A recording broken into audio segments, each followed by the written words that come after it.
Okay, so we have been discussing the radiative corrections.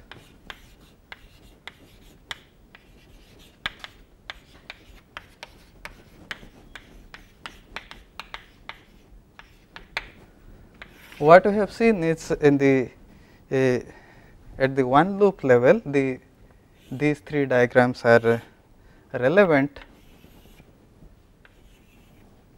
This is one, and then we have this diagram. Finally, we have a diagram like this, where there is a fermion loop in between. We have discussed the contribution of this diagram in great length, and then we saw that this actually in fact gives correction to the vertex function. The vertex function, using symmetry argument and word identity, you can express it in terms of the form factors, and what this diagram does is that it actually gives one loop contribution to the form factors. And in the last few lectures, we have computed the one loop contribution to the form factors by evaluating the contribution from this diagram explicitly. In the next few lectures, we will discuss these two diagrams in great detail. This diagram especially gives the self energy. This is called as the electron self energy diagram, and this is called as the photon self energy or the vacuum polarization diagram. This diagram contributes to the electron self energy. We will first discuss the contribution of this diagram in detail, and then we will come back to this diagram. So the 2-point function we know already at tree level, it is basically given by this diagram here, and the contribution here is basically it is just the free propagator. If I denote this to be P, then the propagator here is given by I P slash plus m 0 divided by P square minus m 0 square plus I epsilon. Basically, you consider this in between some external lines. For example, if you have a process like this, something like that, the propagator part is given by this. This is at the tree level, and at the one loop level, this is what is the diagram. So this the electron self energy at one loop is given by this diagram here. I will call this to be P, and this is again P. If I denote this to be K, this will simply be P minus K, and this will be the next order contribution to the propagator, and so this is just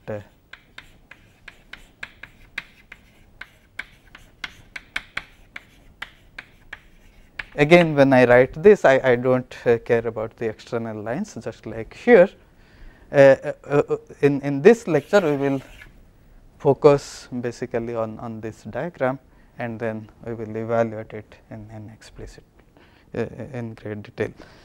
We can use the Feynman rule, and the amplitude, the contribution from this diagram is given by this. I will first write down the formula, and then I will explain it in detail. So basically, this is there are two propagators here, and then there is this loop here, which contains one fermion propagator, one photon propagator. So we have to write all these propagators and then these vertex functions here, and then because there is a loop here, we have to integrate the loop variable k. That is what is basically given here. And also I must say that I have now used m 0 to be the mass of electron. You will see at the end of this lecture why I have denoted it as m 0 instead of m, because in all our previous lectures we used the notation m for electron mass. Basically, that's the reason it's called as self energy. It will give this diagram will give the correction to the mass of the electron. It will shift the mass of the electron, and that's what we will see when we do the explicit computation. So this diagram gives this vector here I p slash plus m 0 divided by p square minus m 0 square, then minus I sigma 2 of p I p slash plus m 0 divided by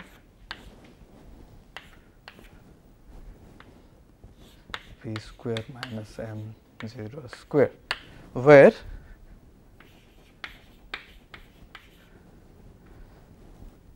minus I sigma 2 of p is given by minus I square integration gamma mu I k slash plus m 0 divided by k square minus m 0 square plus I epsilon gamma mu minus I divided by p minus k square minus mu square plus I epsilon.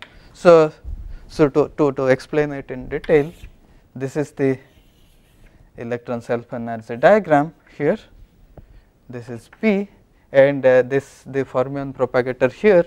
The contribution from this propagator is given by this term here, I p slash plus m 0 divided by p square minus m square, and here this is the this loop here, which I denote to be minus I sigma 2 of p. 2 here because it's as you can see it's e square, because of that it's 2, or it's because it's one loop contribution, that's why this symbol 2 here is. And then there is this fermion propagator here, which is again given by I p slash plus m 0 divided by p square minus m square. This I sigma 2 is the contribution from this loop. As you can see that for these two vertex you have minus I e gamma mu for this and another minus I e gamma mu for this. Then the fermion propagator here is given by this is k. So therefore this is the contribution here is given by I k slash plus m 0 divided by k square minus m 0 square, and then this vertex here, this gamma mu minus I e here, and this photon propagator, which is p minus k, is the momentum carried by this photon, virtual photon here, and this the contribution here is given by minus I over p minus k square. And because there is a loop, we have to integrate over the loop variable, which is d 4 k over 2 pi to the power 4th. Note that this diagram has also an infrared divergence. At this point we are not interested to study the infrared divergence. What I have done is to cure this infrared divergence, I have put a cutoff to the photon mass here, that is given by this mu square. So there is a small photon mass I have given, so that there is no infrared divergence. So if we have time, we will discuss the infrared divergences in these processes in more detail, but at this moment we will just put a regulator and we will evaluate this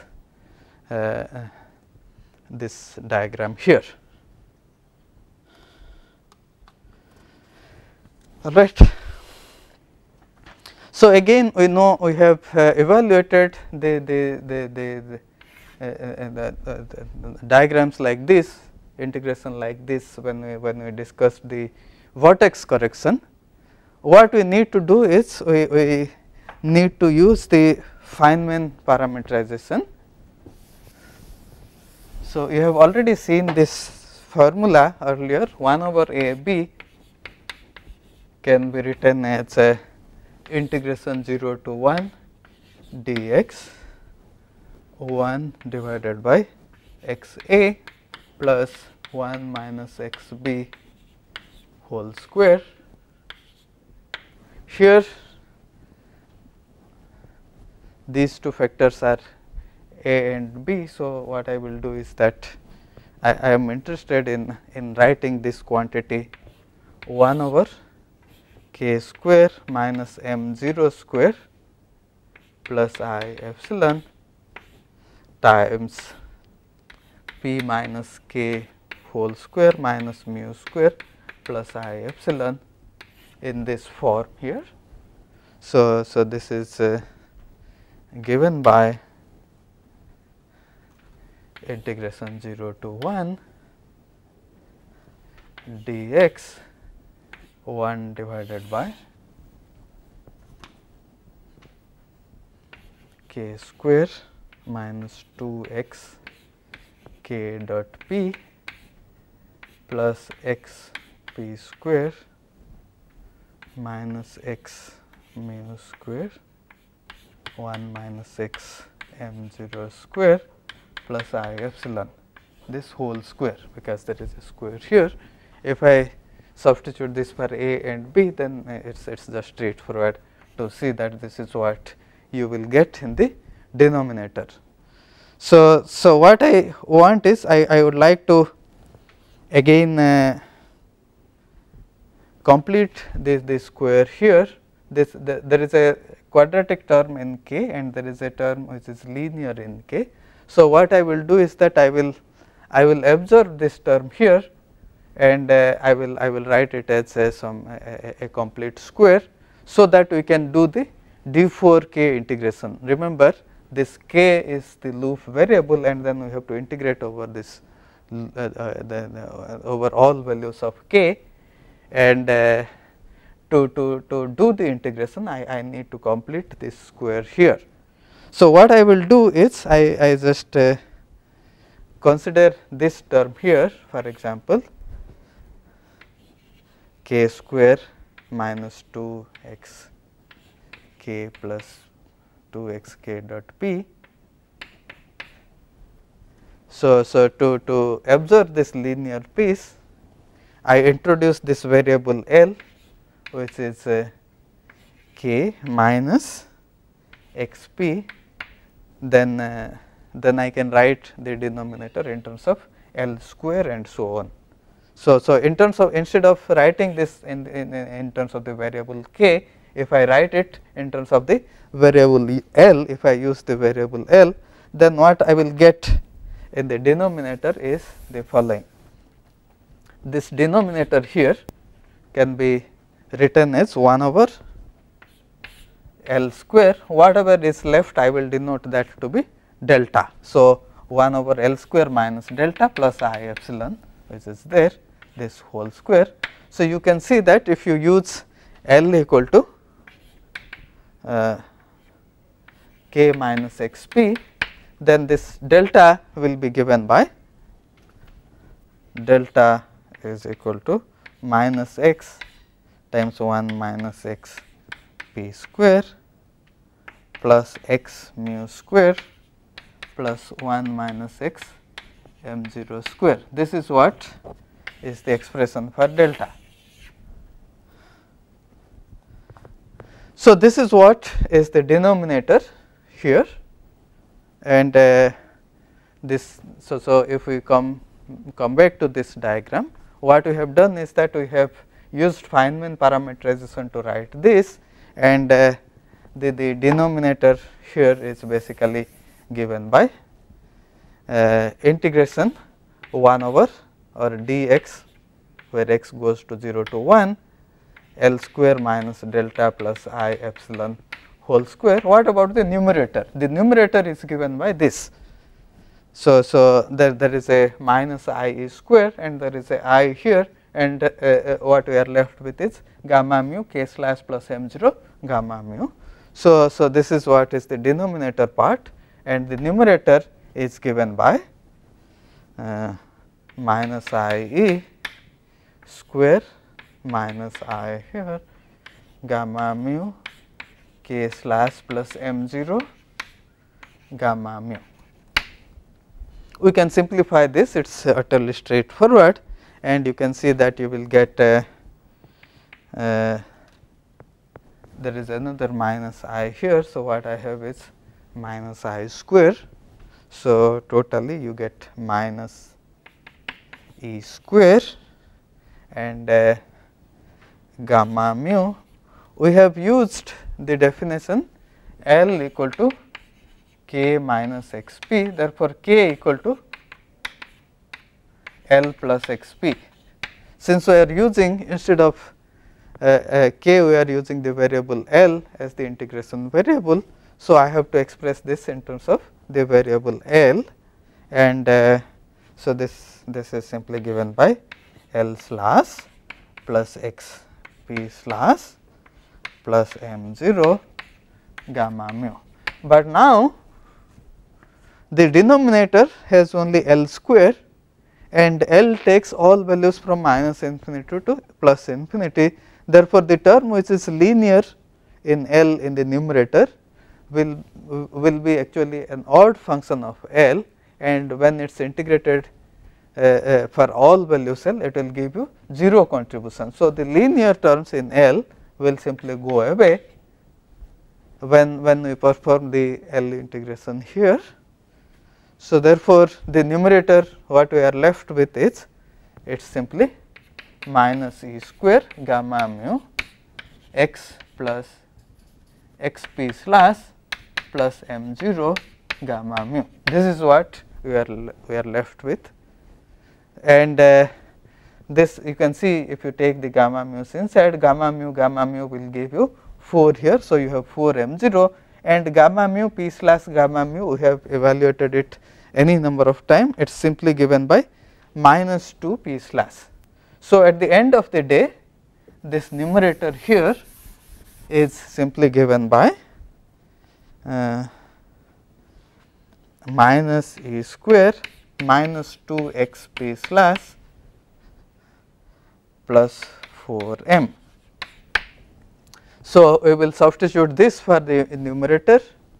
Here L should be the integration variable, and this is what for the denominator, and at the end of the day when we substitute all these things, what we will get for I sigma 2 is it is simply given by minus I sigma 2 of p is equal to minus E square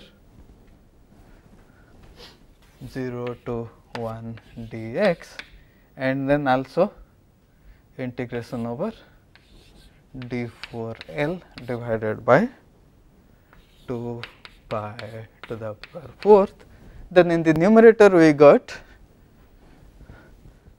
minus 2 x p slash plus 4 m 0, and in the denominator we have L square minus delta plus I epsilon square. This is what we have for the from the loop. Now, you can just do the power counting here, and then you can see that this L integration is actually divergent. In fact, it is logarithmically divergent. So, what you need to do is you need to introduce a cutoff. We have already done it when we discussed the vertex function. So, what we need to do is here we will just use the Pauli-Villard regularization. So, we will put an upper cutoff to the momentum k. So, the cutoff, the ultraviolet cutoff UV cutoff is denoted by lambda. So, we will integrate the instead of taking the all values of k, we will take the integration variable k from only up to the value lambda. So, this is what so this amounts to replacing this photon propagator here. simply by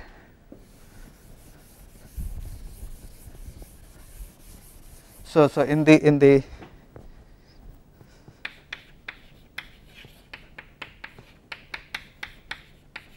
Pauli-Villard's regularization,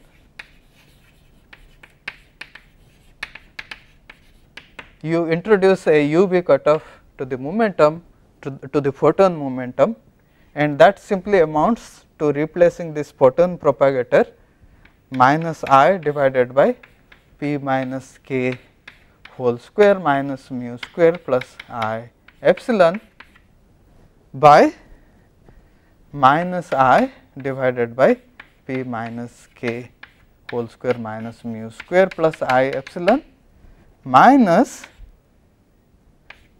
I divided by p minus k whole square minus lambda square plus I epsilon, where this lambda is the UV cutoff. Ultimately, we would like to take the limit lambda goes to infinity. So, this is what we will do. Instead of this, we will substitute this. So, then in I sigma 2, you will basically have two terms. One term is given by this, the other term will look exactly like this, except that instead of mu, you will have this capital lambda. All right. So what you will have here is again everything will be exactly as it is, but instead of 1 over L square minus delta whole square, what you will have is 1 over L square minus delta whole square minus 1 over L square minus delta lambda. I will denote whatever the quantity to be delta lambda. So, this is what you will get. Instead of this, the effect of the UV cutoff will be to introduce another term here 1 over L square minus delta lambda. We already know the expression for delta here. Delta is given by minus x into 1 minus x p square plus x mu square plus 1 minus x m 0 square. This is what is our delta. Therefore, delta lambda, the effect of the UV cutoff is just to introduce another term where this mu is replaced by lambda. So, delta lambda is merely given by this, where this mu square is substituted by lambda square, and this quantity ultimately we will be interested in the limit lambda goes to infinity. Therefore, in the lambda goes to infinity limit, this is merely given by x lambda square. So, so in place of delta lambda, we will simply use x lambda square.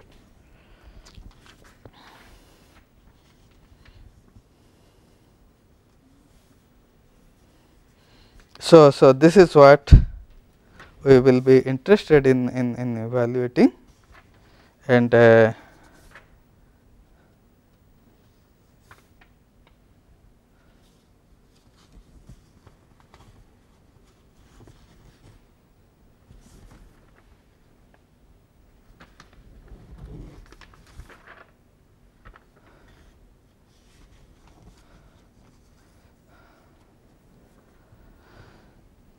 so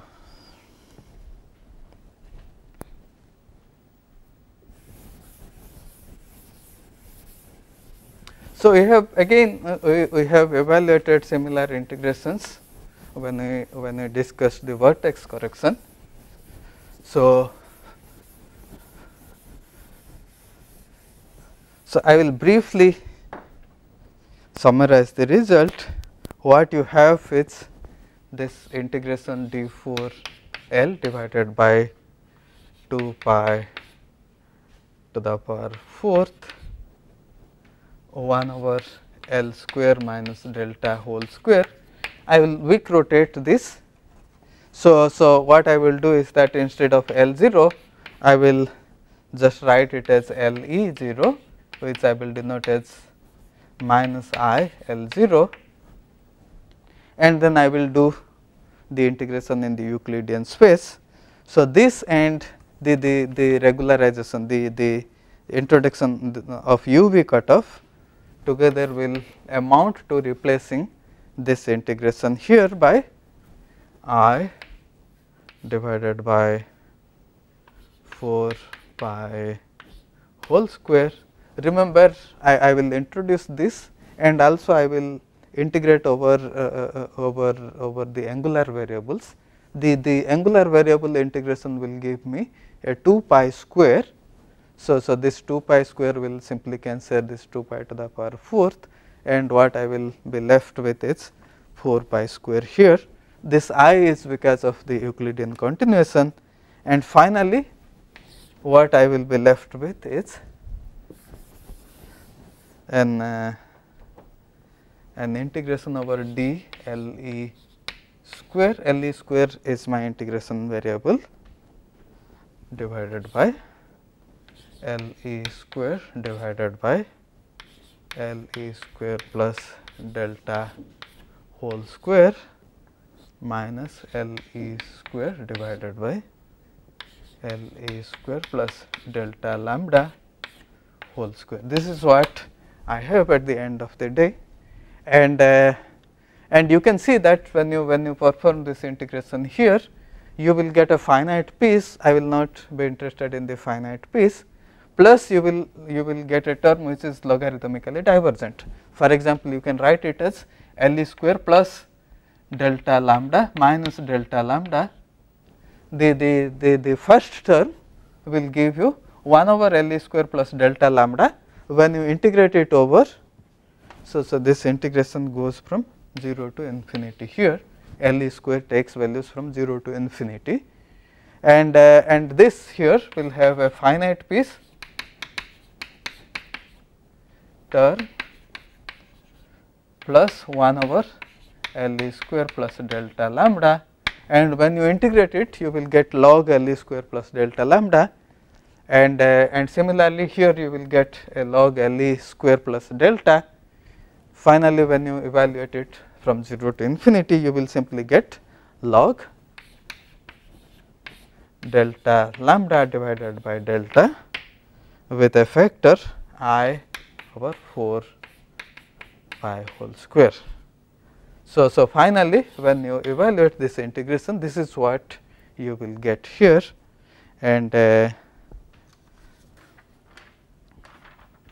so this is only the L integration, and then you have the x integration here. So what I will do is that if I substitute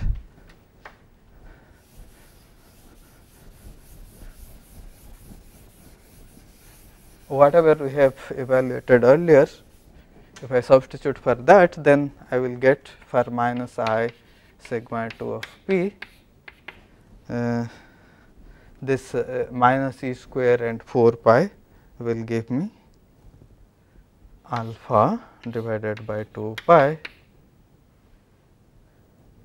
Finally, this I also I will observe here. So this is simply given by 0 to 1 dx, and in the numerator I have if I just cancel this 2 here, 2 m 0 minus x p, x times p slash, and finally log delta lambda divided by delta. Delta lambda we already know is given by x capital lambda square divided by 1 minus x m 0 square plus x mu square minus x 1 minus x p square. This is what you get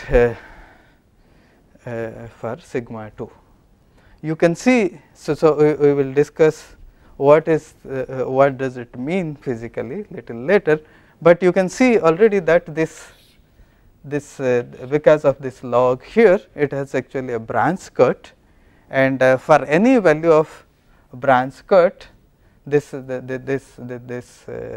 branch cut starts when the denominator there is a branch cut whenever the denominator is negative for any value of x, and it starts when this quantity becomes 0. So for any x, the branch cut starts when this quantity 1 minus x, when the denominator simply vanishes, m 0 square equal to 0 plus x mu square minus x into 1 minus x p square, this equal to 0.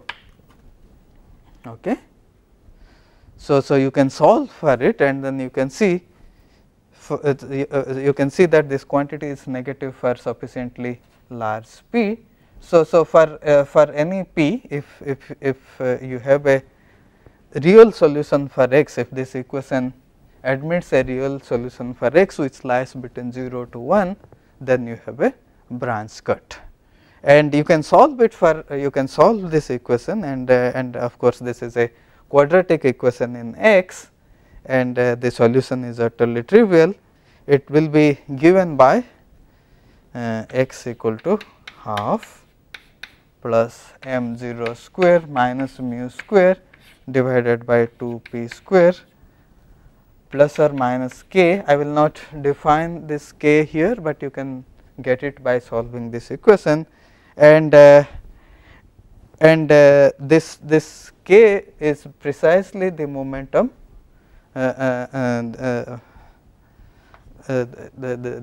if you evaluate the threshold momentum for creation of two particles, then this will be given in the center of mass frame. This is given by this k here. Okay. All right. So these are basically the analytical behavior of this expression here, and then about the branch cut. What we will do now is we will see what can we tell about the exact propagator.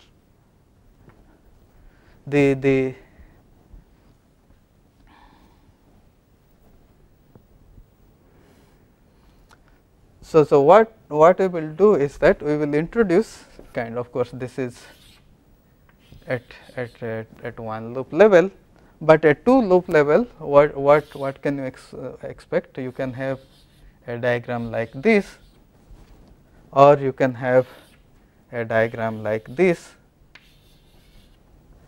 At three loop level you will have diagrams like this,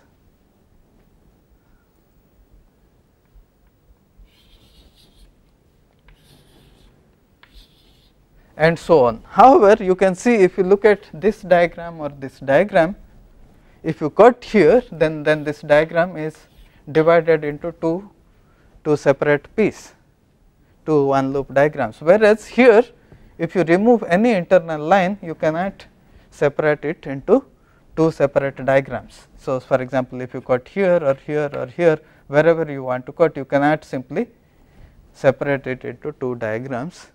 Therefore, these diagrams like this are known as one particle irreducible diagrams, whereas these are not irreducible diagrams, these are reducible. So these ones we will denote to be one pi, one particle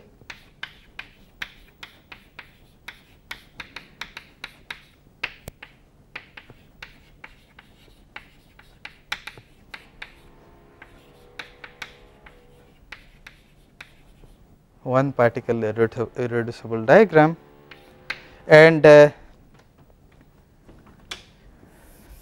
at the lowest order at one loop level, which is order E square, it is simply given by minus I sigma 2. To all orders, I will denote these one particle irreducible diagrams to be by this simple, well, I will write 1 pi for one particle irreducible.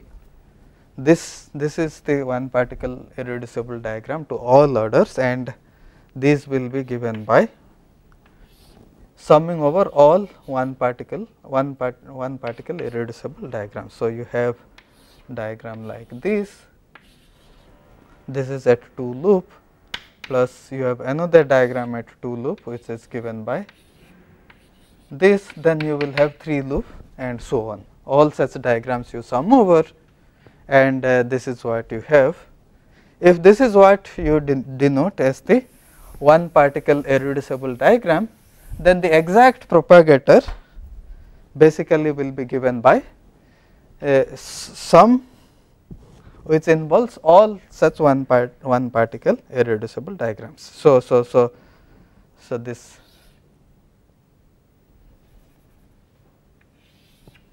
the 2-point function to all orders, I will basically denote it like this, and this will be at tree level. Of course, this is just the free propagator. At then you have contribution from this, then you have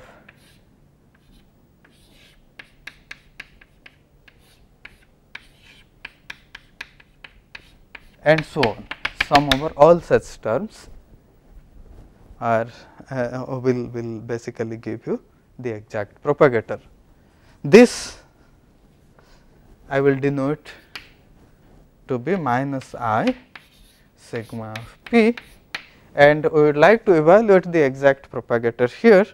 So the exact propagator basically will have the following form.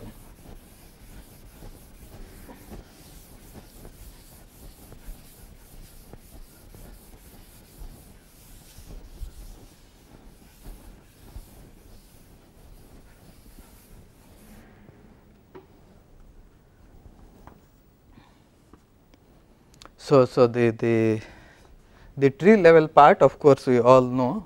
To write it again, you have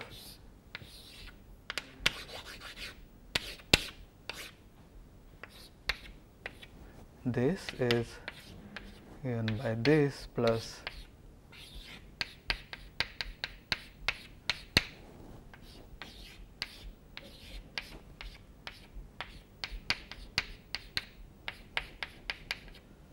and so on. This quantity here is merely given by I over p slash plus m 0 divided by p square minus m 0 square, whereas this quantity here, you remember this, I am denoting this quantity to be minus I sigma p without these two propagator here. So, if I include these two propagator also, what I have is for this propagator here minus I or I p slash plus m 0 divided by p square minus m 0 square, and then this one I am denoting it to be minus I sigma, and again here I p slash plus m 0 divided by p square minus m 0 square, so on. So, this is the contribution from this term. Similarly, you can write down the contribution from this term, which will involve one such one fermion propagator here, then minus I sigma for this, another fermion propagator minus I sigma, another fermion propagator, and so on. So, this you can write it like this. You can see that this the tree level term has actually it has a single pole at p square equal to m 0 square. This term has a double pole at p square equal to m 0 square, because it is 1 over, this term contains 1 over p square minus m 0 square whole square. Similarly, this will have a triple pole and so on. So you will have all this diagram, the full propagator will involve higher order poles of all powers. This looks worse, but it's not as bad as it looks, because you can, as you can see, it has a geometric series which you can sum up exactly. Because you can sum up exactly, it basically what at the end of the day what we will get is basically a simple pole which is shifted. Instead of getting the pole at p square equal to m 0 square, we will see that we will have a simple pole which is shifted. So, let us let us sum it up and then see what we get. It's of course, it's very straightforward to sum it up. I will rewrite this term here. I will simply write it as I, the first term is I p slash minus m 0, and the second term here is basically I divided by p slash minus m 0 times I sigma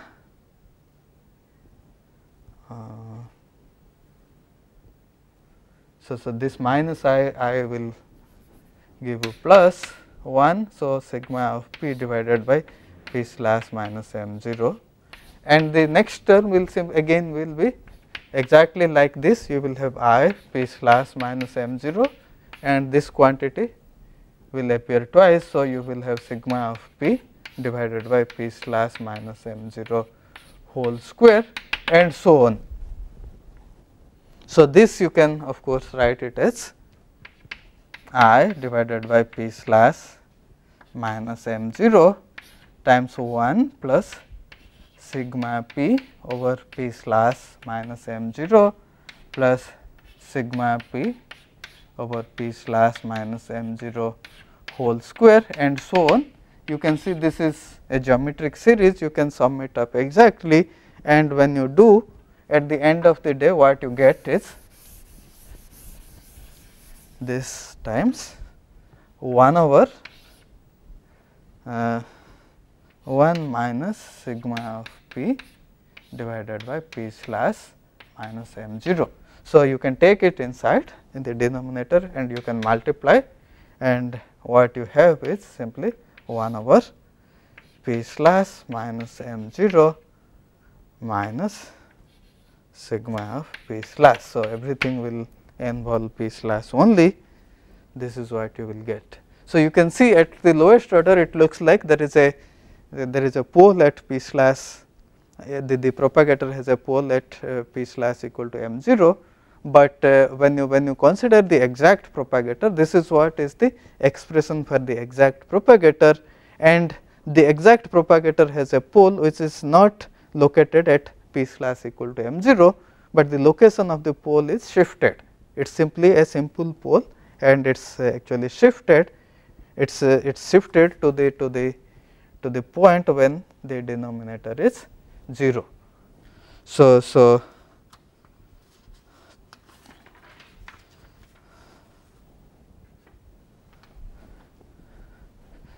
basically the simple pole is